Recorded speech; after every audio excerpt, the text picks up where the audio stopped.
Hello, this is BBC News broadcasting in the UK and around the world. Our top stories. The British government has warned that Russia is planning the biggest conflict in Europe since World War II. Prime Minister Boris Johnson says plans for an invasion of Ukraine may have already begun. I'm afraid to say that the plan that we're seeing is for something that could be really the biggest war in Europe since 1945, in terms of sheer scale. It comes as Russia and its close ally Belarus take part in huge joint military exercises just 160 kilometres from Ukraine's border. Gold for Great Britain on the last day of the Winter Olympics. Eve Muirhead's women's curlers beat Japan 10-3 in Beijing. And the final medal of the Games has gone to Finland in the men's ice hockey. The legal requirement in England to self-isolate after catching COVID is expected to be dropped from next week as part of the government's Living with COVID plan. Police in Canada say they have cleared the main protest site near the country's parliament, and they defend their use of pepper spray and stun grenades.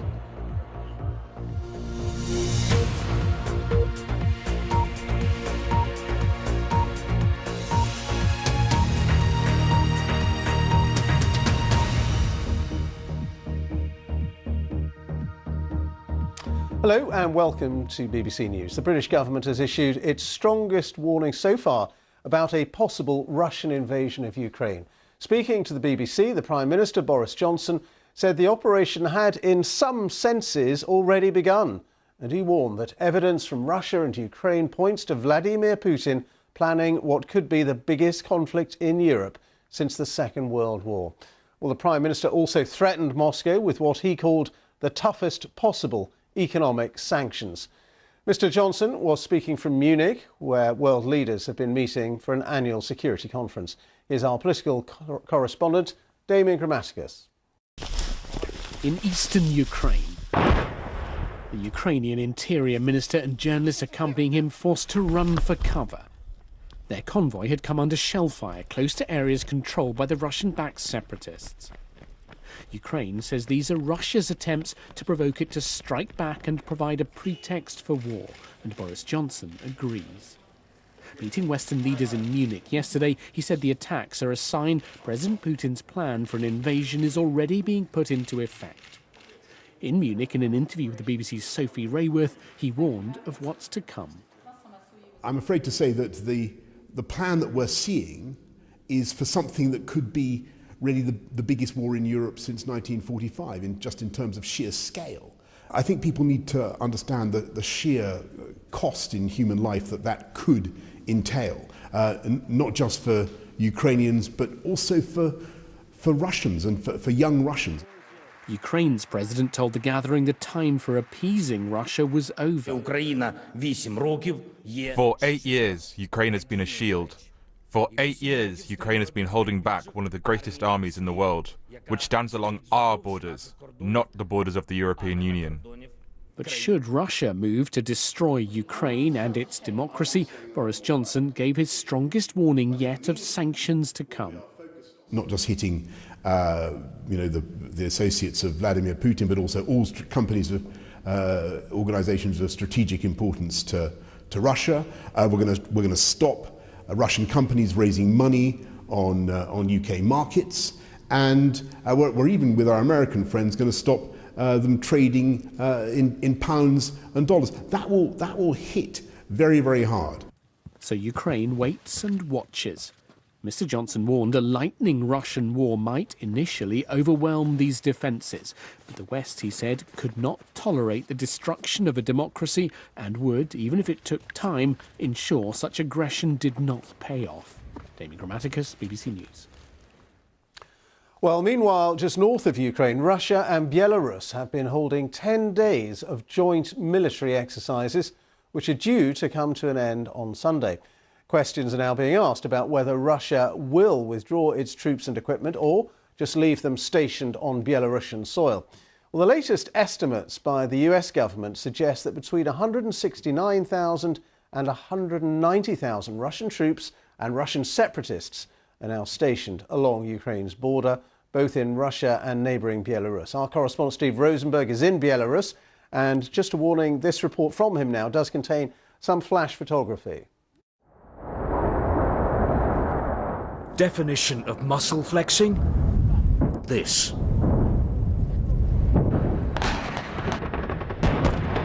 A 100 miles from Ukraine's border, Russia and Belarus are holding joint exercises on an unprecedented scale. NATO says it's the biggest deployment of Russian troops in Belarus since the Cold War. At least 10,000 Russian soldiers within easy reach of Ukraine. But both Moscow and Minsk deny they're threatening anyone. Our country isn't helping Russia to capture Ukraine, and Russia doesn't want to capture Ukraine. We don't need war in Belarus or in Russia. We've had enough war. We still remember World War II. Russia insists that these exercises are purely defensive. Ukraine says this is psychological pressure at the very least. And at most, well, there is concern in Kiev and in the West that if there is a full-scale attack on Ukraine, then Russian troops in Belarus could be part of that. America seems to think so. For months now, Russia has been building up its military forces in and around Ukraine, including in Belarus. They are uncoiling and are now poised to strike. Meanwhile, in Moscow, "You may begin," Vladimir Putin told army chiefs. And they began. The president oversaw drills by Russia's strategic nuclear forces, showing off his country's state-of-the-art missiles. A message, perhaps, to Russia's rivals, and not a subtle one, that for now at least, the Kremlin is in no mood to compromise. Steve Rosenberg, BBC News, Minsk.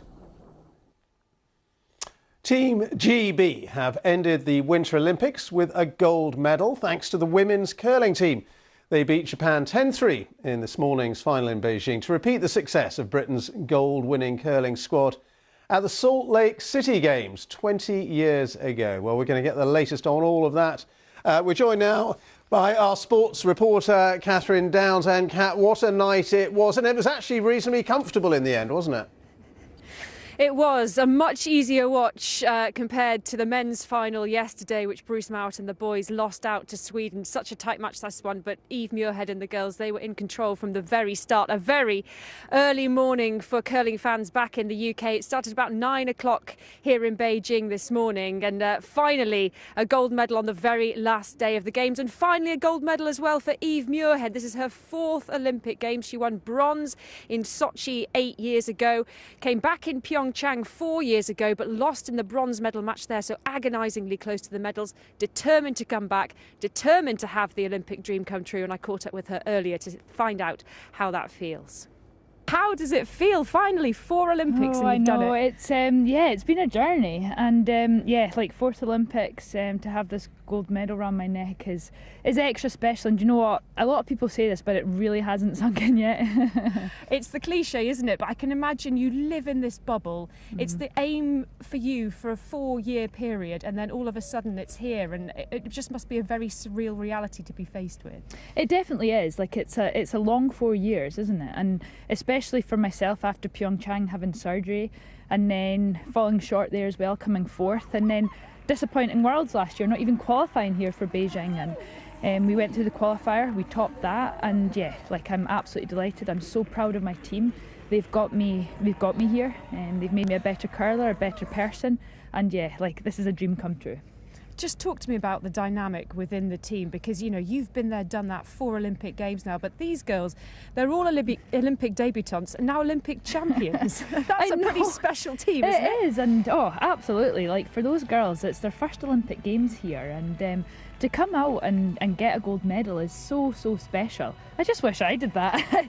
But do you know what? Like we have to praise everyone. UK Sport, National Lottery for all our funding over the years to allow us to be full-time athletes. Like we've got the best facility in the world back in Stirling, and yeah, it's been hard work. There's been ups, there's been worse.